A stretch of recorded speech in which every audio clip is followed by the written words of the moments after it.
Caspian সাগরে যে জাহাজে ইউক্রেন হামলা চালিয়েছে সেটা ড্রোন ও ক্ষেপণাস্ত্র তৈরির সরঞ্জাম নিয়ে ইরানে যাচ্ছিল, এমন দাবি করেছে ইসরায়েলে ইউক্রেনের দূতাবাস।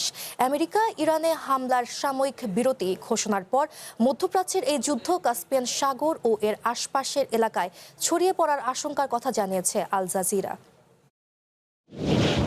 কাস্পিয়ান সাগরে ইরানের কার্গো জাহাজে ইউক্রেনের হামলা ঘিরে নতুন তথ্য সামনে এসেছে। ইসরায়েলে ইউক্রেনের রাষ্ট্রদূত ইয়েভগেন কর্নিচুক দাবি করেছেন, ওই জাহাজে করে ইরানের জন্য ক্ষেপণাস্ত্র ও ড্রোন তৈরির নানা সামগ্রী নিয়ে যাওয়া হচ্ছিল। যদিও ইরান দাবি করেছে ওই জাহাজটিতে বেসামরিক পণ্য পরিবহন করা হচ্ছিল। পরপর ১৩ রাত ধরে চলা বিমান হামলার পর আমেরিকার সাময়িক বিরতি সত্ত্বেও মধ্যপ্রাচ্যে চরম উত্তেজনা বিরাজ করছে। ঠিক এমন সময় ঘটনাটি ঘটল।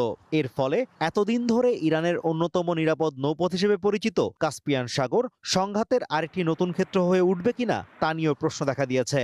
অন্যদিকে ইউক্রেনের দাবি সত্যি হয়ে থাকলে ইরান রাশিয়া সম্পর্কের বিষয়টি বিশ্ব রাজনীতির জন্য নতুন একটি ধাক্কা হয়ে দেখা দেবে।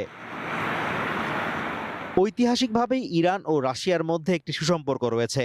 তবে ১৯৭৯ সালের ইসলামী বিপ্লবের পর ওয়াশিংটনের সাথে দূরত্ব তৈরি হলেও শীতল যুদ্ধের সময় রাশিয়ার দিকে ঝোঁকেনি ইরান।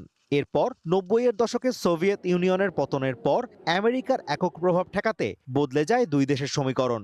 বিশেষ করে বুশের পারমাণবিক বিদ্যুৎ কেন্দ্র নির্মাণ ও ক্ষেপণাস্ত্র প্রযুক্তির বিকাশে ইরানের পাশে দাঁড়ায় রাশিয়া।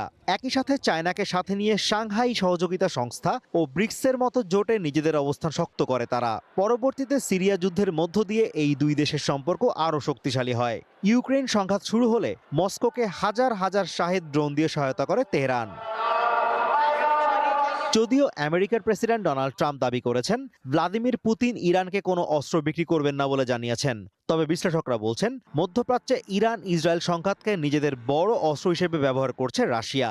কারণ এতে ইউক্রেন থেকে পশ্চিমাদের নজর যেমন সরছে, তেমনি বহুমেরু বিশ্বব্যবস্থা গড়ার পথও সুগম হচ্ছে। Azimur Rashid Kanak, one international desk.